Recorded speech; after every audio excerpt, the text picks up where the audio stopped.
World Soccer Radio is on the air, live on Sports Byline USA, our many affiliate stations throughout our great country. This is the nation's only nightly syndicated national soccer radio program. My name is Danny Page, and with me, he is back. Look at that bronze, Nick Geber. What's up, big guy? What's going on? It's great to be back, Danny. An interesting week of football I missed. A sort of hiccup of a Premier League week, but lots of FA Cup and stuff, so it's good.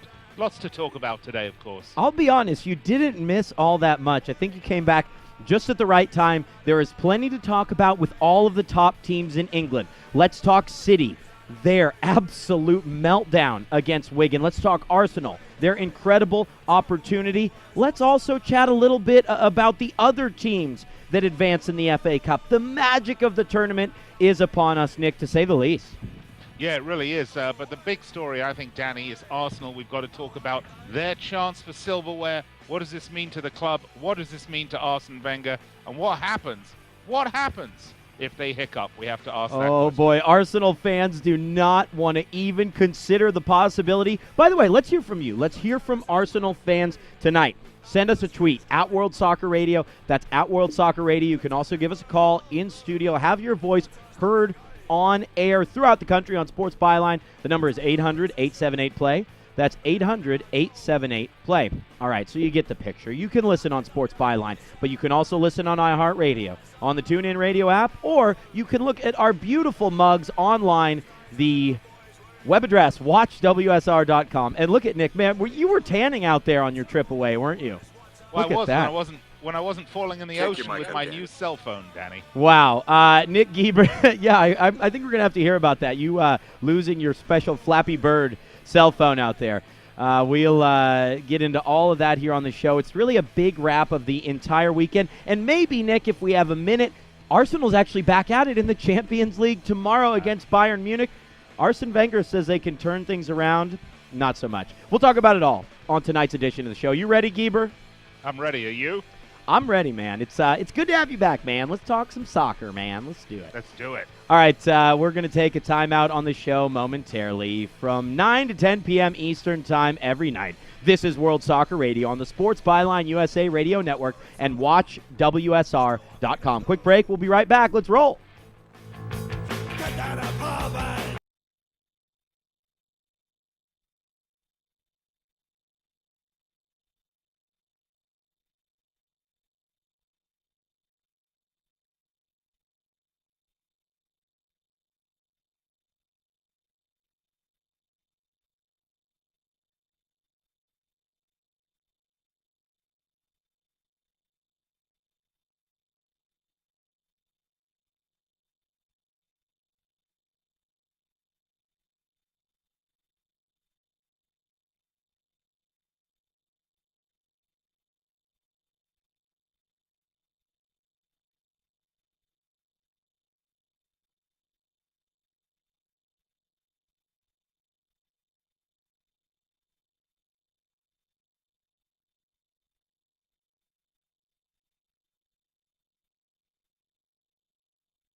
Stand by.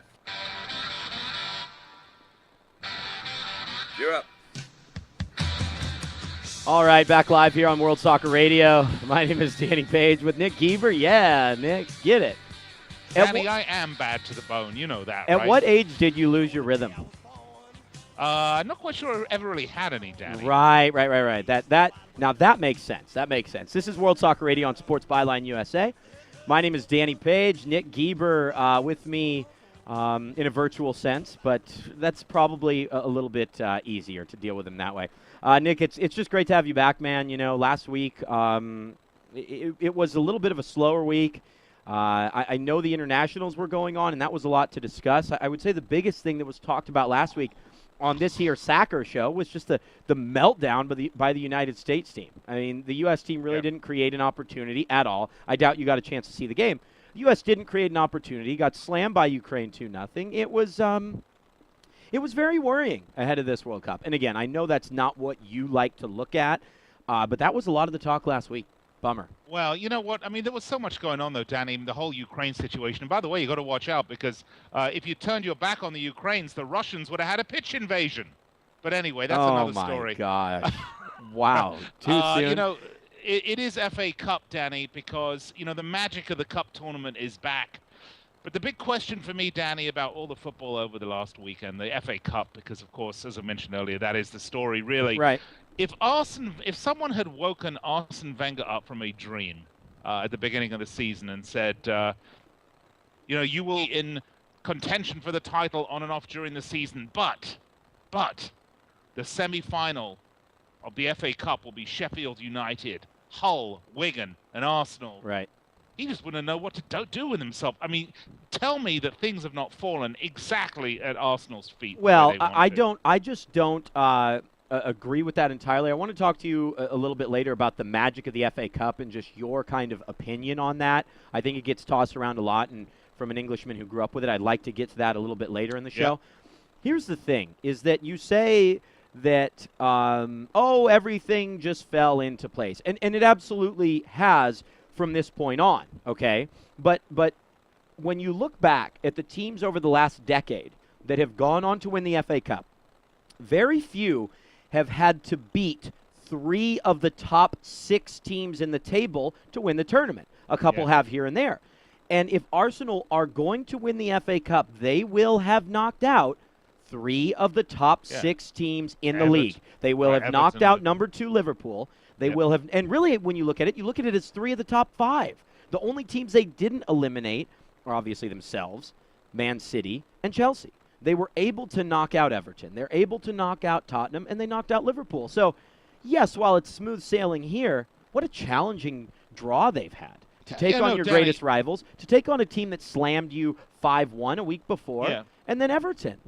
Yeah, I'm not suggesting that Arsenal haven't earned their semi-final spot. I think the only thing that I'm saying is that, you know, oftentimes when we were looking at this draw, we were saying, oh, it's going to be, you know, an Arsenal Man City final or an Arsenal Man City semi-final, and Man City will go on and they're going to win the quadruple. And we did what we always do. You know, we became over ebullient and we started talking up these teams that have ups and downs over the course of a 38-game Premier League season and all the cup tournaments and Europe thrown in there. So, you know, here we are now. I think my point was more, if you asked Arsene Wenger at the semi-finals, this is, you know, it's almost like, you know, you're running up that hill, and now you're at the top, and it's all downhill from here for you, smooth sailing.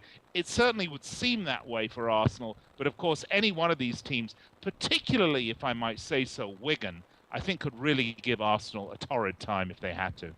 For some reason, I just feel like Wigan's run in this tournament will come to an end. I think that when you come – here's the difference between this Arsenal team, Nick, and the Arsenal team in past years. I feel like the Arsenal team in past years would have lost to Everton this weekend, okay? They really were just way, way too good. Even with some star players missing through injury, they're just way too good for Everton. Well, they're a good team, Danny. They are a good team. They've had some really poor results lately. They are obviously on the downturn, but it came at a time when they allowed their quality to just shine through in an absolutely massive game. And this isn't just about Arsene Wenger being without a trophy. I think a lot of his players really do play for the shirt, and that, players like Jack Wilshere and Koscielny and guys that have been there for a long time really have that feeling that they want to unburden this club with a trophy. The time is now, Danny. The time is now for silverware for Arsenal Football Club. And, you can look at yourself, and if you're a Gooner, if you stand by your team and you support them, you still have to be critical and have to say to yourself, okay, look, this is what we're doing in the FA Cup, and we stand a really good chance right now of lifting some really meaningful silverware this season. But, here's what would have happened if Arsene Wenger had splashed some cash in the January window, brought in that really solid defensive midfielder, that holding midi, brought in a really, really good striker or two to really kind of beef it up. Would we be talking about them saying, well, they're going to win the FA Cup, or stand a really good chance of doing so? And look, they're still in the hunt for the title. No. We know mathematically they are in the hunt for the title, but there's just some bottle missing in this team now when it comes to the Premier League. They could have gone out and made some serious purchases, Nick. They could have gone out and bought, like you said, the defensive midfielder they really need, or an additional forward, even a Berbatov. And I just don't think that they have the experience and the depth of squad to win the league and eliminate Bayern Munich. I think that, frankly, they would have been exactly. Well, hold on. I mean, I'm not talking about eliminating. I know, but really, I think that Premier League. I understand that, fine. But I just think that they would be exactly where they are right now, with a fine opportunity to win the FA Cup. I just don't think that they could have done enough in January over the next 4 months that followed, 4.5 months, to come and win the league. And I said that since the beginning of January, that they were going to fade at some point. And very simply, that's what we're looking at. The only trophy they realistically could win this year after they were knocked out by Chelsea of the League Cup was the Football Association Cup, and that's what they have an opportunity to do. I just think the league was out of reach with this group. I don't think so, Danny. I have to disagree with you. I think this group was well, that's one you're or a two buffoon. players. Thank you. I think this. Do you say I'm a buffoon? Yeah. Oh, I'm really not. But, the thing about it, Danny, is this team was one or two players away from really being able to contend. And even though you look at, their top four and everything else, I think you have to look right now and say they're not really in contention for the Premier League title at this point, because rather than gaining momentum, they're sputtering. However, you're right, the FA Cup, great opportunity. The question, Danny, is this. If this, for some reason... Right. If it doesn't work out. A la Man City happens... what does that say about Arsene Wenger? I'm telling you, the fans will run the dapper Frenchman out of town. They will run him out of town. I completely agree with you. I think they're right to do so. I think that failure to win silverware here is absolutely inexcusable. You have been handed a brilliant opportunity to win the biggest, cup, association cup in the world, basically, in a domestic sense, and he has to do this. I think if they do not, because of his stubborn approach in January, and because of how far they've gotten and who's left, if they don't win the FA Cup, he is, for the first time, I feel like it's open to the possibility of sacking him. Right, and if they do win the FA Cup, he puts the whole silverware discussion to bed. They can move forward, building the club in the off-season and trying once again to make a run for the title next season. Although, there's going to be...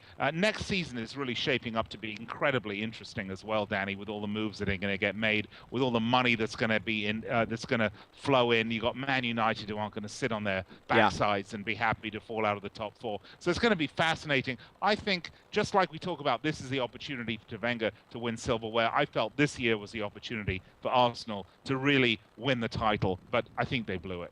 Yeah, I'm just not sure that they would have in the end, Nick. I really don't.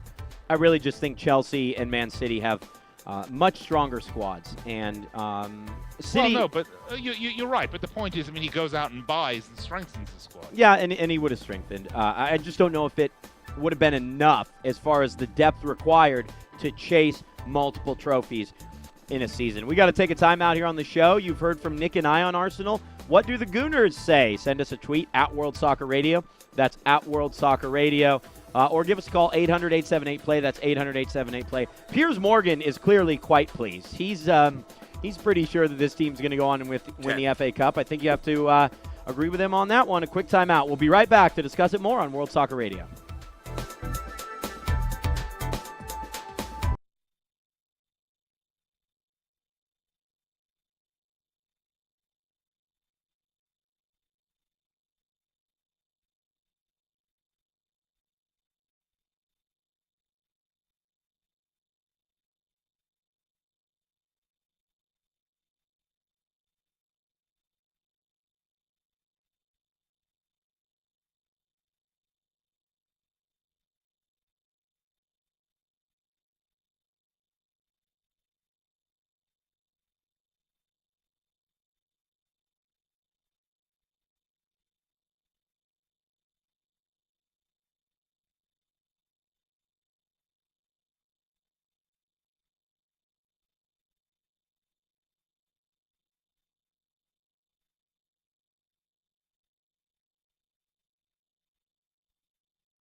You're up.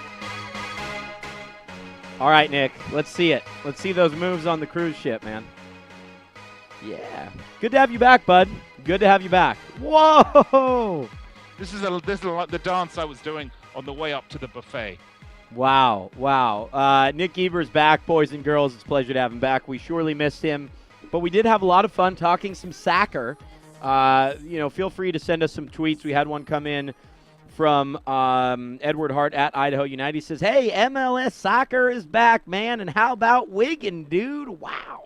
Well, Danny, how about the ratings for MLS? Up like 296% for opening day. Bodes well. I think all the off-season press has done wonders for Major League Soccer, something I want to touch on today. Maybe if we have a few moments, otherwise we'll get onto it later this week. Yeah, we will later in the show. Our MLS previews continue this week. By the way, Bobby McMahon will be our guest tomorrow. We're going to chat with Bobby just about the Champions League mainly before he heads off to Brazil, actually, I believe in the next couple weeks to do some work down there. So we're going to chat with Bobby tomorrow. On Wednesday, Kate Scott from Comcast Sportsnet Bay Area. She covers the San Jose Quakes. We'll hit them in our MLS preview. Ross Fletcher of the Seattle Sounders coming up on Friday's show. It's a pretty packed week this week, Nick. It is jam-packed, as Arsene Wenger would say. Jam-packed. But, Danny, Wigan is a great story. Of course, the FA Cup title holders, the championship team, after being relegated, fights to the last man to retain the trophy. But really, no one's talking about, for me, which is what is one of the most interesting stories about the FA Cup right now, and that is, of course, Sheffield United. Yeah, Sheffield United getting this far. Well, let's take a step back, Nick. The My Little Pony crew, and I think your generation, the World War II generation or whatever it is. Oh yeah, very funny. That was good. That was really good. Yeah. Sheffield United. Hold on. Let me drink some of my own urine. It's the secret of my longevity. Sheffield United. When you think about Sheffield United, you think top flight team. Right, over the guise of division, first division history, and then onto the Premier League era. This is a first division team, isn't it? Joe Curley, who was on the show Friday, and I always talk about, if you had to make a list of 20 teams that were in your state of perception, were your all-time top flight 20 teams, they'd be right on the edge of it, probably in that top 20 as a top flight team. No, I don't. Maybe. But again, this is from a My Little Pony. They were in the top flight and in a mid-table spot for quite a while. Yeah, they were in the top flight, but if you look back in the, they've always bounced between first division and second division and third division. They've been around. No, I think if there's teams that you want to talk about My Little Ponies that they don't quite grab the gravitas of what this team means. And we're talking about, of course, Nigel Clough, who was the coach of Sheffield United. His dad's team, Nottingham Forest, 1977. Yeah. This is a double European Cup winning double team, and this is a team that most people don't even know about. Most of the My Little Ponies of the world, because of course it's fallen sadly into a level of obscurity. I've been supporting Nottingham Forest to come up to the top flight in the playoffs for the last 5 years, and they seem to finish in 7th or 8th or lose in the playoff every single year. It's just, to me, they're a team that belong up there, obviously, because of what happened with Brian Clough in the 70s. Yeah, exactly. They're a team that I always follow. Would love to see him come back. But that's one of those teams. Maybe Sheffield United, maybe not quite as much. But what a story here, Danny. What a story. Yeah. Here's a team essentially in the third division. They're in Division 1, which is the third division of English football. They're not even at the top of Division 1. They're, I think, rolling around. League 1. League 1. They're rolling around 11th or 12th position in the table. Yet here they are, an FA Cup semi-final. And quite honestly, they stand a shot. It is possible. They're going to be playing in Wembley in an FA Cup final. Semi-final. Semi-final. I'm tripping over myself today. A League 1 team at Wembley, 11th place in the table in League 1. Great story. Anything can happen. We talked a little bit, obviously, about Arsenal, and they are the prohibitive favourites at this point. But, that's what makes the Cup fun, Danny, because anything can happen. It is unlikely that any one of these teams will win, but you have, other than Arsenal, but it's entirely possible. It's unlikely, but possible. Yeah, and I think it's unlikely that there is that I don't know what you call it, the anti-glamour final like we had when Pompey met Cardiff City. Yep. That was a really interesting affair, and it's one that certainly drew me in, to say the least. I was quite interested in that final. I watch the final every year, actually, but I just don't think it's going to happen. I mean, I think Hull are actually playing pretty well. I'm a little surprised they beat Sunderland, but they did in a resounding fashion. And I think that Hull will meet Arsenal at Wembley. I hate to take the shine off of the cup, but I feel like the also-rans have had their run already this year. It's possible. It's likely. We hope for something other than that. Of course, we wouldn't like to see an all Premier League clash when we have a League One team and a Championship team. But it's very likely, Danny. It'll take a little bit of the gloss off it, but you have to say it's been an exciting FA Cup. It's been full of upsets. It's been full of big results. And honestly, remember, 2 weeks ago, or before this first leg of the Champions League, everyone was talking about Man City for the quadruple, Man City for the quadruple. And look at where we are now. We're all full. We're stuffed to the brim because we've been eating our words. No, absolutely. I don't think anybody saw them winning the quadruple. Can I go through? You talk about the stars aligning for Arsenal. I think that's the way people feel when they look at this semifinal draw. But teams don't normally beat 3 of the top 6 in the table to win a tournament like this, to win the FA Cup. No, Usually they it's have been a great run.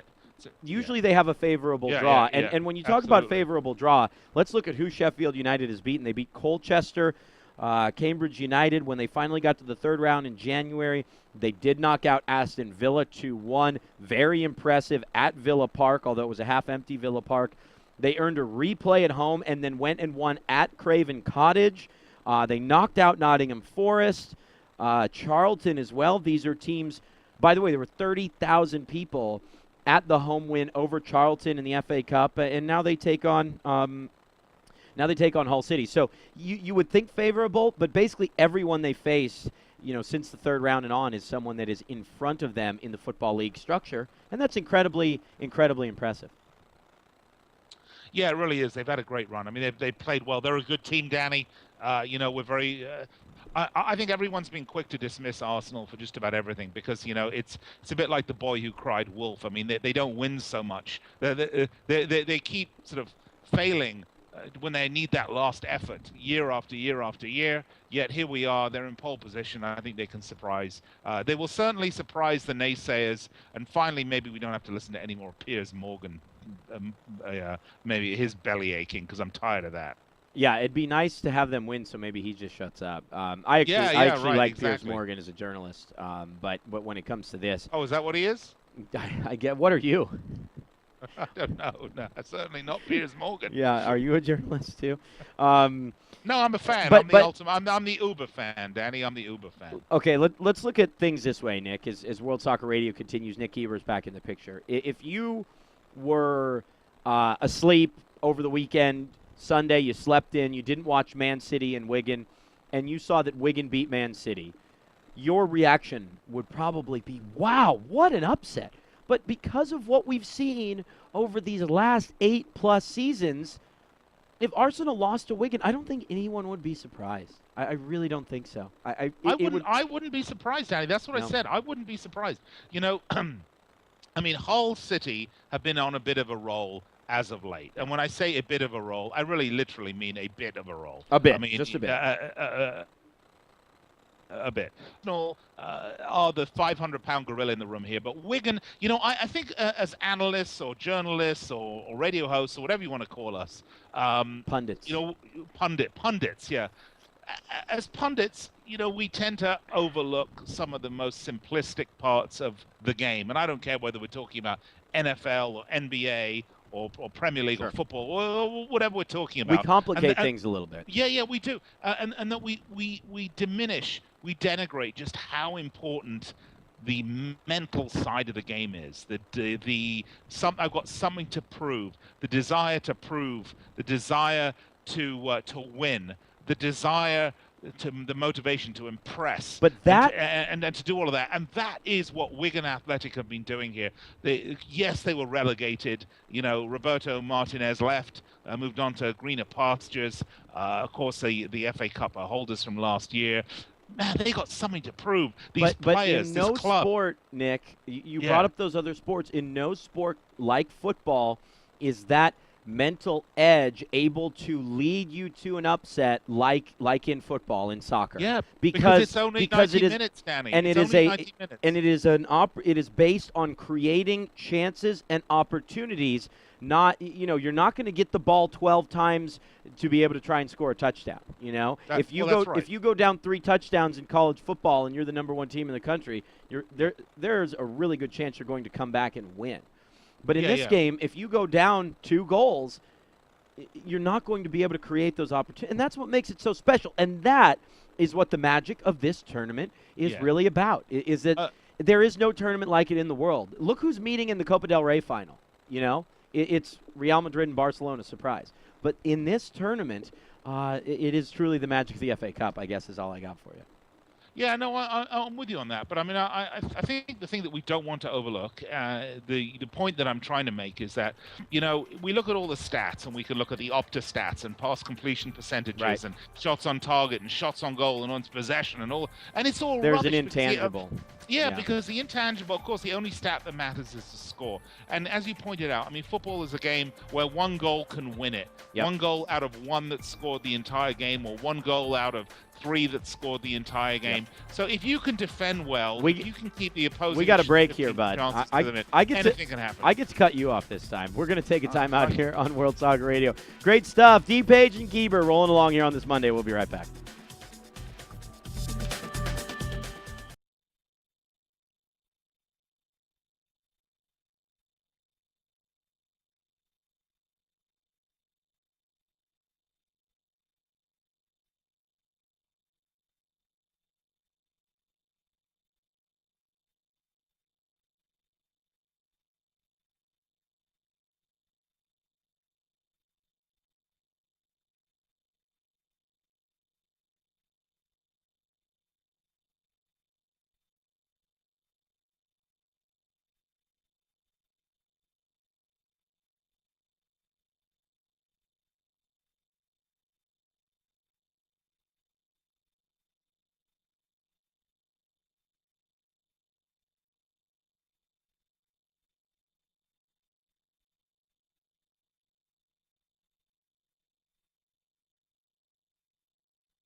Back live here on World Soccer Radio. Danny Page with the Geeb, Nick Geber. So, hey, as we come back in here to the final sort of large segment on the show, what happened with your phone, man?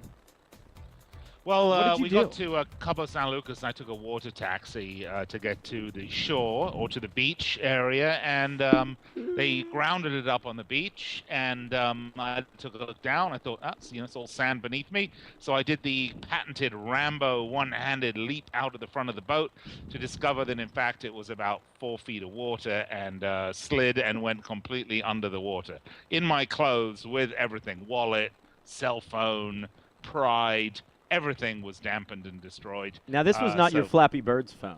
No, this was the new phone that I bought and made a big effort to get in hand right before I left. So how's that for a lesson in stupidity? Yeah. So I had to buy another one and have it shipped to my house where it was. Should we advertise on the show that you have a Flappy Bird's phone for sale? I don't have a Flappy Bird's phone anymore, Danny. It's gone. I just wanted to hear you say Flappy Birds. Oh, you funny man. All right, let's get to it, shall we? Yeah. Where did you want to go with this? I mean, I think one thing to talk about is, you blink, and Chelsea are 9 points clear of Man City and 7 clear of Arsenal and Liverpool, who we don't necessarily see as the type of contender Man City is. Now, City have 3 games in hand, but they're 9 points clear, Nick. I don't know. Do you want to go in that direction or where? Well, I mean, I think we've got lots of time to talk about the top of the table. I think we should talk a little bit about the Champions League, which restarts tomorrow. Yeah, I'm ready. And there are some interesting talking points in the Champions League. Obviously, Aguero returning, to Man City is a positive, although, quite honestly, I can't see them overturning a 2-0 deficit, even though Barcelona are, quote-unquote, struggling right now. They're really struggling. They're really struggling. I can see City overturning a 2-0 deficit. Well, if they do, it would be an unbelievable comeback in what has been an incredible season of ups and downs, because here's a team that gets eliminated by Wigan Athletic in the FA Cup in the quarterfinals, that goes and overturns a 2-0 deficit against, the team that everybody like you, Danny, thinks is the greatest team ever to grace any football pitch. It's not that it's the team, it's that they are more than a club, just like the slogan.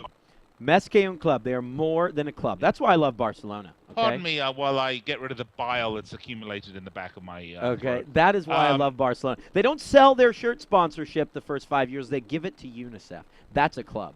Okay. Lovely. All right, and why do you need to sell your shirt sponsorship, Danny, when you get such incredible tax breaks from the Spanish government? You get tax breaks that no other business Messi just paid like $12 million. Why do you have to sell your shirt sponsorship, Danny, when you've got deals like this Neymar deal with all the underhanded nonsense that goes on? By the way, we haven't talked about Uli Hoeneß over at Bayern Munich, who is going to go to jail, by the way, for tax evasion. We haven't talked about that at all. That is a huge story, and could in fact affect Bayern Munich coming into the Champions League. Oh, it's not. I don't think so. I think you see, whenever there are issues like the Neymar deal, I think the English press loves to try and beat on what's happening in other countries. They're not going to be affected going into the Champions League. Give me a break. Come on. You don't think there's a chance for I'm going to give you a break, Danny, but, don't underestimate that. I mean, he's a German footballing legend. He is a legend. Let's not forget that. He is a legend. Here's a guy who is now admitting that he defrauded the German government for a few $1 million, which, in the big scheme of things. But, you don't mess around with the German government. People in Europe have learned that over the last 100+ years.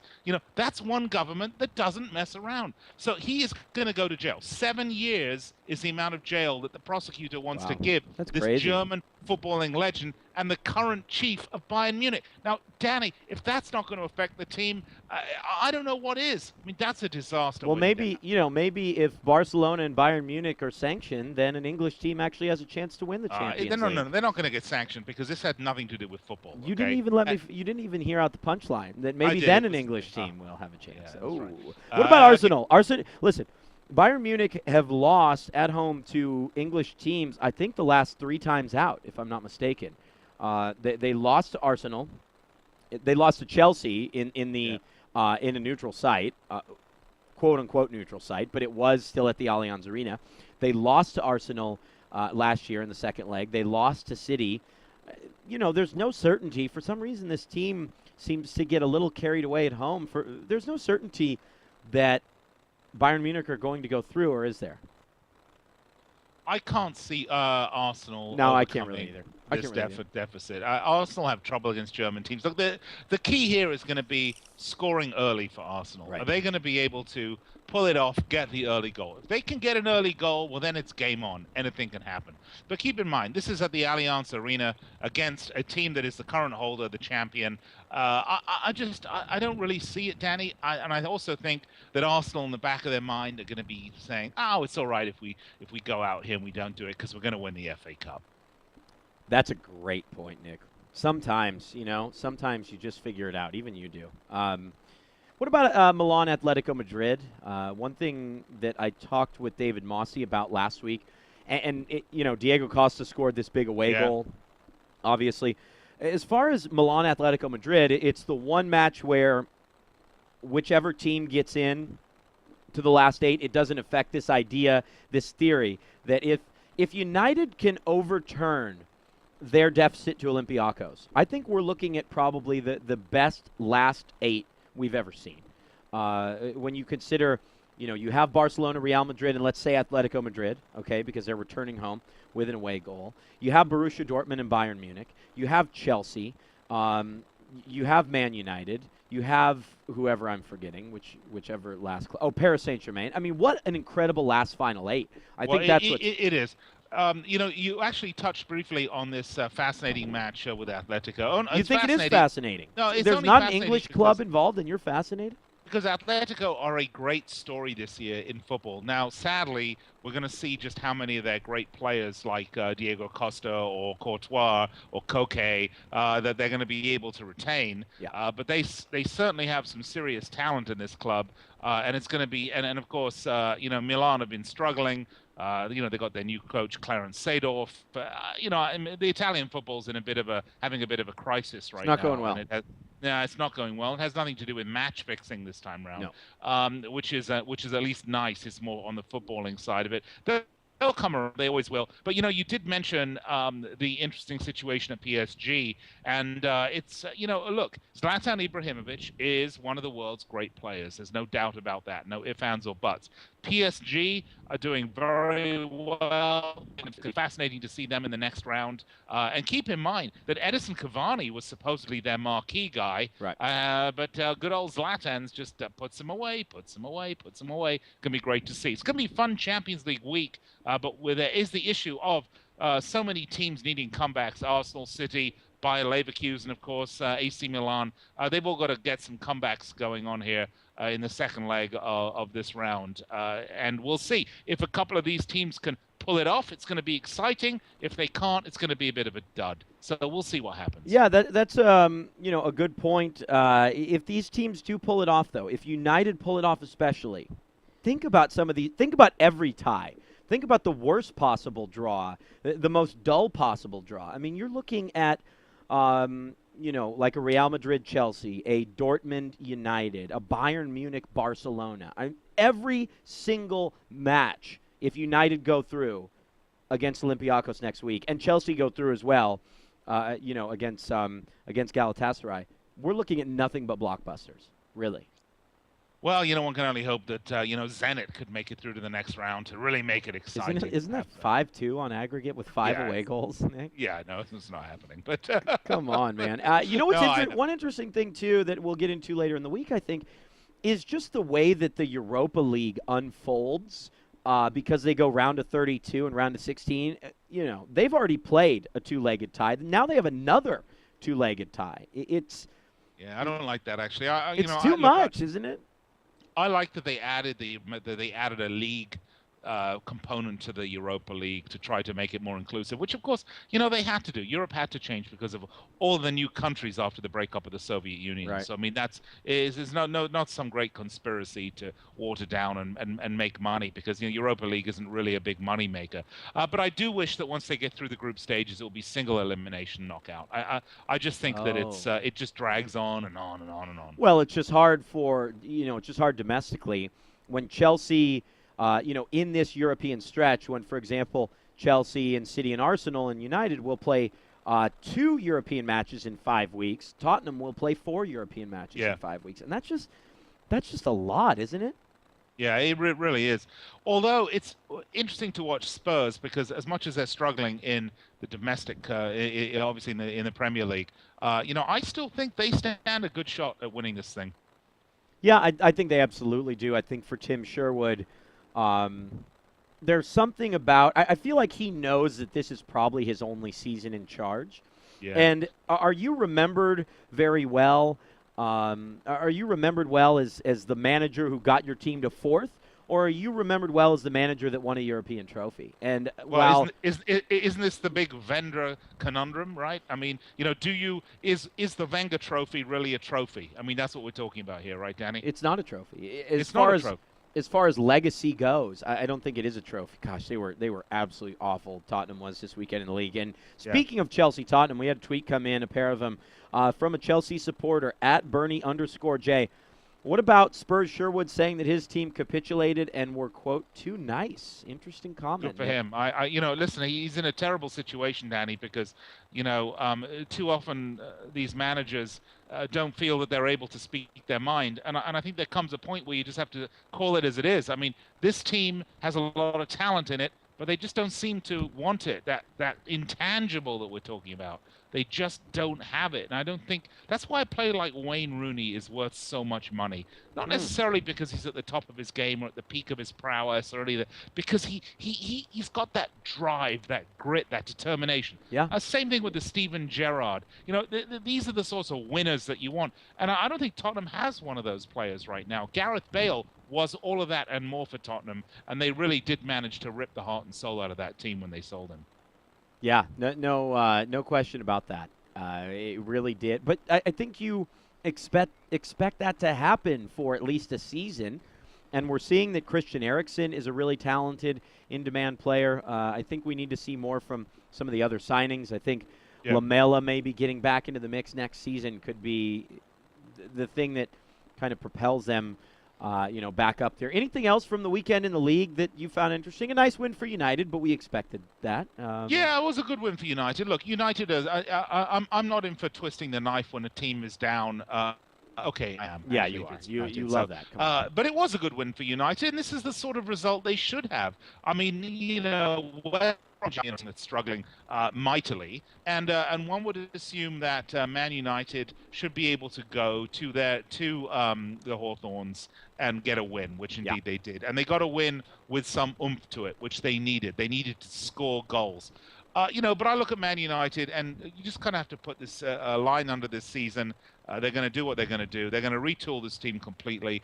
Robin van Persie's going to go. I'm pretty sure of that. And he is. There's a story that just came out this evening saying he would be happy to skip his loyalty bonus of £10 million. Yeah, 10 million bonus, right? And that's a shame. That's a shame for United. It's a shame for Arsenal. It's a shame that Van Persie has so little guts, shall we say, or guts. intestinal fortitude. Guts. That he's really just he is in fact what Piers Morgan was accusing him. He is just Van a Purse gunslinger. strings, yeah, Van Purse strings. a hired gun. And if that's the case, I'm really sad to see that, but is what it's going to be. So we'll have to see what happens, Danny. Absolutely, Nick. Time out here on the show, World Soccer Radio. We'll close things out with our penalty kick segment, rapid fire stories to end the show. I'm Danny Page. He's Nick Geber. We'll be right back here on World Soccer Radio.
World Soccer Radio, closing things out here on Sports Byline USA. My name is Danny Page. It's a segment I introduced last week. It is penalty kicks. Quick, rapid-fire stories to close things out. Nick, let's start with Liverpool.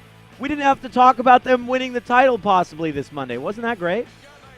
Yeah, interesting stuff. I mean, you'd always rather have the points in the games in hand, Right. Danny, but, it's certainly a fascinating season for Liverpool. I'm hopeful. Am I optimistic? Probably not. Am I hopeful?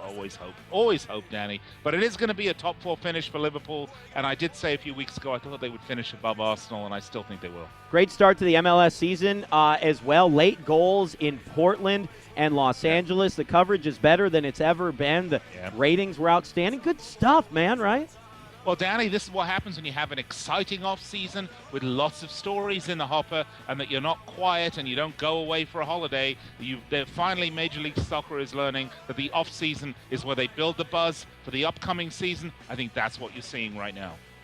A report coming out today, finally, that Man United and Nike are about to ink a $1 billion sponsorship deal. Does this mean you're going to go out and get a new Red Devils kit? Not a hope in heck that will ever happen, Danny. Oh, man. All right, this has been World Soccer Radio and a fun edition of it. My name is Danny Page. It's really great to have Nick Geber back.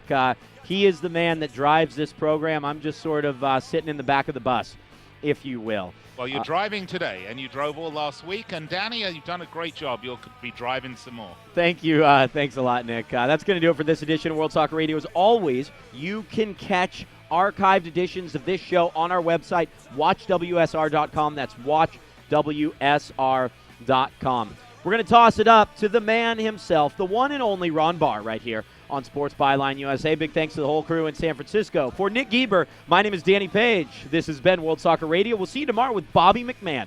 Good night, everybody.